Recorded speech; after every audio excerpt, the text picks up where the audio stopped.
안녕하세요. 연세대학교 치과대학병원 소아치과학교실의 강정민입니다. 저는 오늘 마르판 증후군 아이들과 가족들을 위해 건강한 치아 관리에 대해서 알려드리도록 하겠습니다. 먼저 마르판 증후군의 얼굴의 골격적 특징에 대해 알아보도록 하겠습니다. 얼굴의 특징 첫 번째로는 길 얼굴 모양 그리고 얼굴이 좀 갸름한 형태를 띠는 특징이 있고요. 옆모습을 보았을 때 위턱이 좀 앞으로 나와 있고 아래턱이 상대적으로 뒤로 밀려 있는 얼굴 형태가 있습니다. 이런 골격적인 부조화는 턱을 움직이는 턱 관절에도 영향을 줄 수 있는데요. 입을 벌릴 때 소리가 나거나 턱 관절이 뻐근한 통증이 생길 수도 있습니다. 그래서 골격적인 변화는 심미적인 문제뿐만 아니라 다음과 같은 기능적인 변화도 일으킬 수 있기 때문에 전문적인 진단과 치료가 필요하다고 할 수 있습니다. 이번에는 입안의 특징을 살펴보겠습니다. 입안의 특징으로는 치아 배열에 이상이 생길 수도 있고 영구치 자체의 발육 이상이나 충치 또는 치주 질환이 높게 나타난다고 알려져 있습니다. 입천장이 높고 또 좌우 치아 간의 너비가 좁은 악궁 형태를 가지고 있는 경우들이 많은데요. 입천장이 좁은 치료 방법에는 사춘기 이전이라면 정중에 있는 국의 봉합을 넓히는 방법으로 치료를 할 수 있습니다.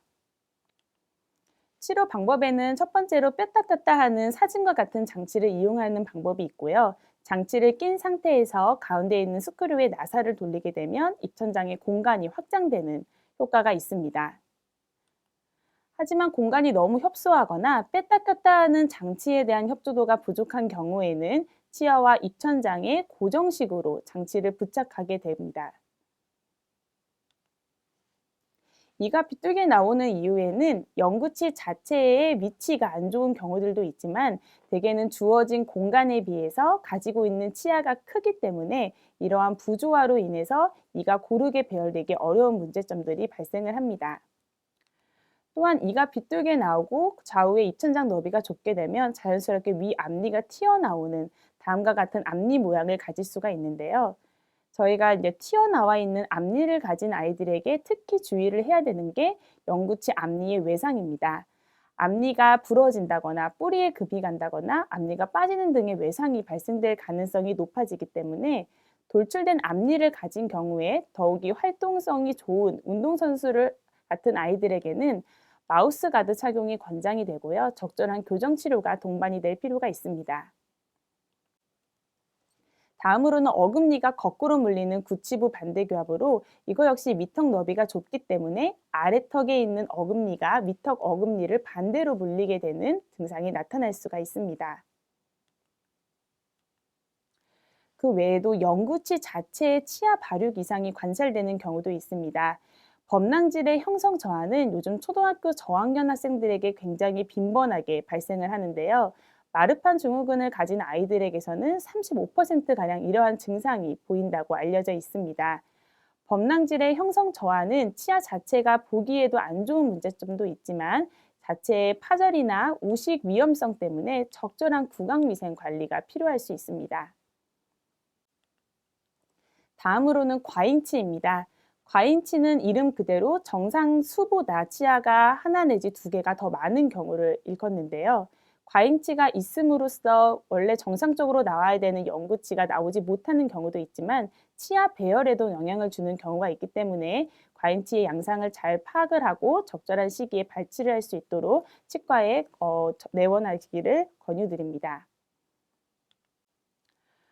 어, 아이들의 치과 치료는 충치 치료다 할 정도로 소아청소년들에게 치아 우식은 굉장히 빈번한 질환입니다.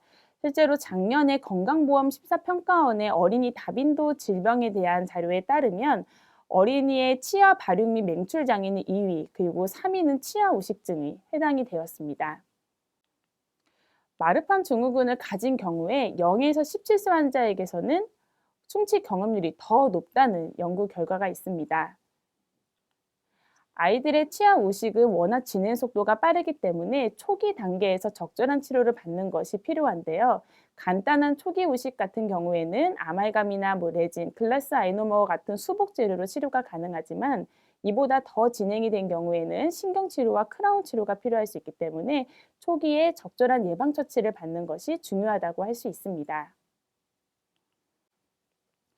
어른들의 경우에는 치주 질환이 호발하지만 청소년기에는 치주 질환이 빈번한 질환은 아닙니다. 하지만 마르판 증후군의 특징인 피블리닌의 변이가 치주 조직의 구성을 변화시켜서 잇몸을 약하게 할 가능성에 대한 연구 결과가 있습니다. 그렇다면 아이들은 어떻게 구강위생을 관리를 해줘야 될까요? 가장 중요한 것은 칫솔지가 치실입니다. 그 외에도 치과에서 하는 전문가의 고농도 불소 도포와 치면 열구 전색, 영구치 혼매우기 치료가 아이들의 치과 치료, 치아 우식 예방에 있어서 근거가 높은 예방법이라고 할 수 있겠습니다. 마르판 증후군을 가진 환자들은 꼭 대학병원 치과에서 치료를 해야 될까요? 꼭 그런 것은 아닙니다. 하지만 다음에 두 가지를 주의해야 됩니다. 첫 번째로는 심한 골격성 부정교합을 가진 경우에는 치과 전문의와의 상담이 필요하고요. 두 번째로 심장 질환이 있는 경우는 감염성 심내막염의 예방을 위해서 심장 전문의와의 협진이 필요합니다. 심한 골격성 부정교합은 아래와 같이 아래 앞니와 위의 앞니가 거꾸로 물리는 반대교합이나 위아래 앞니가 서로 물리지 않는 개방교합에 해당이 되는데요. 이런 심한 골격성 부정교합은 이후에 압교정 수술을 필요로 할 수 있기 때문에 치과 전문의와의 상담이 필요할 수 있습니다.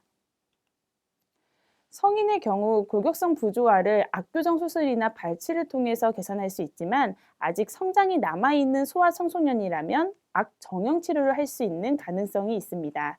따라서 최대 성장기, 사춘기 이전에는 한 번쯤은 교정 진단에 대해서 평가를 받을 것을 추천을 드립니다. 교정 치료는 크게 두 번의 시기로 나눠서 설명을 드리는데 1차 교정이라고 하는 거는 초등학교 1, 2학년 저학년 시기에 위아래 앞니 4개에 대한 영구치 앞니 교정을 이야기하고요. 2차 교정이라는 거는 영구치가 전체로 다 바뀐 초등학교 4, 5학년 이후 포괄 교정을 지칭을 합니다. 어떤 치료가 필요한지는 아이의 상태에 따라서 진단과 평가가 필요하기 때문에 교정 전문 병원이나 아니면 소아치과에서 상담을 받기를 권유드립니다. 치과 치료 시에 감염성 심내막염을 주의해야 된다 하는 이야기는 모두 들어보셨을 것입니다. 하지만 심장 질환이 있다고 해서 항상 예방적 항생제가 필요한 것은 아닙니다. 2007년에 나온 미국 심장학회 가이드라인에 따르면 다음과 같은 4가지의 경우 감염성 심내막염의 위험성이 높다고 알려져 있습니다. 특히 아이들의 경우에는 선천성 심장 질환을 가진 경우가 많은데 보통 복구가 되지 않는 청색증의 심장 질환을 가지고 있다거나 션트나 기구 삽입 등을 한 지 아직 6개월이 전이라면 예방적 항생제가 필요할 수 있기 때문에 심장 전문의의 협진이 필요합니다. 치과 치료를 할 때마다 예방적 항생제가 필요한 것은 아닙니다. 기본적인 검진이나 예방 치료에 있어서는 예방적 항생제가 필요하지 않지만 보통 염증이 있는 상태에서 하는 치과 치료, 즉 마취를 하고 하는 치과 주식, 발치를 한다거나 신경치료를 하거나 잇몸 치료를 한다고 했을 경우에는 감염성 심내막염 예방을 위해서 예방적 항생제의 투여가 권고가 되고 있습니다. 예방적 항생제의 용법이나 용량에 대해서는 일단 심장 전문의의 진료 후에 아니면 치과 내원 시에 미리 처방을 받아서 치료 30분에서 1시간 전에 미리 복용을 하고 치료를 하도록 합니다. 하지만 감염성 심내막염이 어느 정도로 발생할지 예측하는 것은 거의 불가능하고요. 그 정도도 극히 적다고 할 수 있습니다. 오히려 일상생활에 의한 균열증이 더 위험도가 높기 때문에 결국 적절한 구강위생 관리를 하는 것이 무엇보다도 중요하다고 할 수 있습니다. 부모님들께서 많이 질문을 하시는 것이 키가 크면 치아도 빨리 빠지나요? 우리 아이들이 또래에 비해서 이가 빨리 빠지는데 성조숙증이 걱정돼요. 이러한 질문들을 많이 합니다. 왜냐하면 치아라는 것이 결국 나이에 따라 계속 변화를 하고 있기 때문에 나이와 치아의 변화들을 계속 연관을 시키려는 연구들은 그동안 많이 있었는데요. 실제로 치과에서는 치아가 교체되는 것보다는 옆모습 엑스레이상의 경추골의 성숙도나 아니면 손목 사진상의 수완복 골 사진을 통해서 성장의 속도를, 패턴을 분석하는 경우들이 더 많습니다. 하지만 이전의 연구들을 토대로 설명을 드리자면 키가 크다고 유치가 일찍 빠지고 영구치가 빨리 나오는 것은 아닙니다. 키보다는 오히려 체중이 과도하게 증가하는 비만이 치아 발육의 속도를 빠르게 할 수는 있습니다. 특히 여자아이들의 경우에서는 성조숙증과 아래턱의 두 번째 큰어금니인 영구치 제2대구치의 발육과의 연관성은 알려진 바가 있습니다. 오늘 강의를 정리를 해보겠습니다. 첫 번째로는 구강 위생 관리에 더욱더 힘을 써주시고요. 적어도 6개월에 한 번은 치과 검진을 받기를 권유드립니다. 교정 치료가 필요한지를 확인하기 위해서는 초등학교 저학년 시기에는 한 번쯤은 교정 치료 상담을 받으시길 바랍니다. 심장 질환이 있다면 치과 치료 전에 반드시 심장 전문의의 자문을 받으세요. 건강한 치아는 아이들의 성장 발육에 필수적입니다. 우리 아이들의 예쁜 미소를 위해서 우리 함께 노력해 봅시다. 감사합니다.